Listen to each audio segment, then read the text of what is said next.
L'édito politique avec vous, Jean-François Achili. Bonjour Jean-François. Bonjour Patrick. Bardella serait l'homme le plus présidentiable de France. Ça, c'est notre sondage IFOP fiducial pour Sud Radio et le Figaro ce matin. 32 personnes ont été testées. 32 personnalités politiques, pas que d'ailleurs, parce qu'il y a compris même... Cyril Hanouna. Et voilà, c'est ce que j'allais dire, y compris Cyril Hanouna. Et là, arrive en tête Bardella, juste devant Marine Le Pen, d'un point, et ensuite c'était Édouard Philippe et puis beaucoup d'autres, quoi.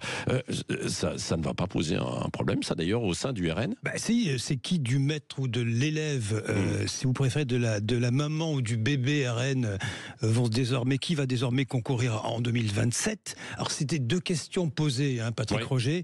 Quel est votre souhait de candidature? Ça, c'est la question la plus importante. Et quel est votre pronostic, grosso modo? Si c'est pas votre souhait, est-ce qu'il va quand même, ou elle va quand même se présenter? Alors à ce jeu, Bardella est en tête, vous le dites, 43%, un point devant Marine Le Pen. Il fait mieux qu'elle sur les jeunes, les moins de 35 ans, et il fait mieux que lui sur les plus de 65 ans, les plus âgés. Ça, c'est pour le détail. Sur les pronostics, quand même, est-ce qu'elle va se présenter malgré tout? Elle écrase tout le monde. 74%, elle est loin devant tout le monde.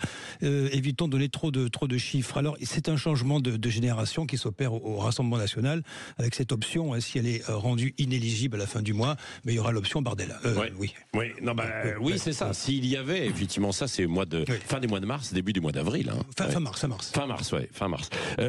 Jean-François Achili, ce duo fait désormais mieux, donc Le Pen, Bardella, qu'Édouard Philippe, qui est relégué à la 3e place. Mais quand même, il est là à 38%. Oui, mais il battait tout le monde. Désormais, il est 3e. Alors, ça veut dire qu'en fait, il prend assez peu la lumière. Et si vous regardez le palmarès, Gabriel Attal, l'héritier naturel d'Emmanuel Macron, il n'est que 4e à 33%. C'est 10 points de moins que Jordan Bardella. Et Bruno Retailleau fait son entrée dans le quintet plus, à jeu égal. Donc c'est une option, il reste une option, le ministre de l'Intérieur, à droite, si d'aventure il confirme dans son ministère. Oui, l'un des autres renseignements de cette enquête, IFOP fiducial Sud Radio, le Figaro, c'est que Jean-Luc Mélenchon ne fait plus vraiment recette. Chute libre pour le leader des Insoumis, 22e place, il dégringole, 16% de souhait seulement. Le meilleur à gauche, c'est Raphaël Glucksmann, 7e, 27%. Et vous voyez François Ruffin, l'insoumis, l'ex-insoumis, qui se retrouve 9e à 21 points. Il fait mieux que Jean-Luc Mélenchon, qui paye ses prises de position après le 7 octobre, mais aussi, vous savez, cette stratégie ciblée sur les quartiers pour essayer de se hisser au deuxième tour. Ça ne marche plus. Il sauve quand même sa mise dans les pronostics. Tout le monde pense qu'il sera quand même candidat, etc. Au final, il n'y a pas pour l'instant, Patrick, d'effet repoussoir. On l'évoquait à l'instant sur Donald Trump.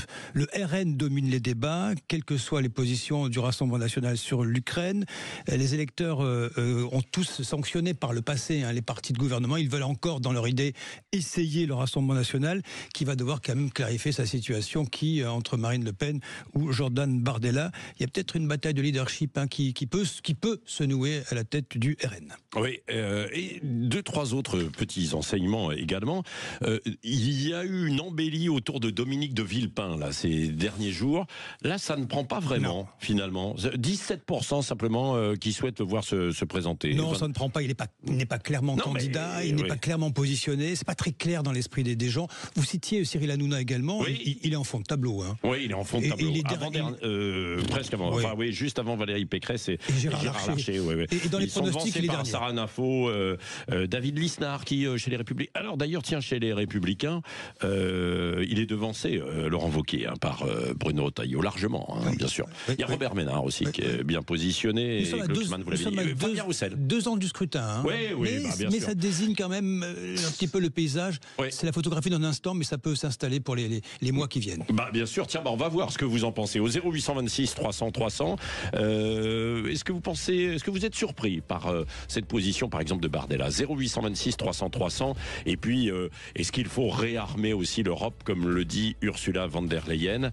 Eh bien, vous n'hésitez pas. Ce sont les questions posées sur les réseaux sociaux, mais également à l'antenne. Je vous prendrai dans un instant au 0826 300 300. Manu, ça va, est bien réveillé. Jamel aussi. Donc tout va bien.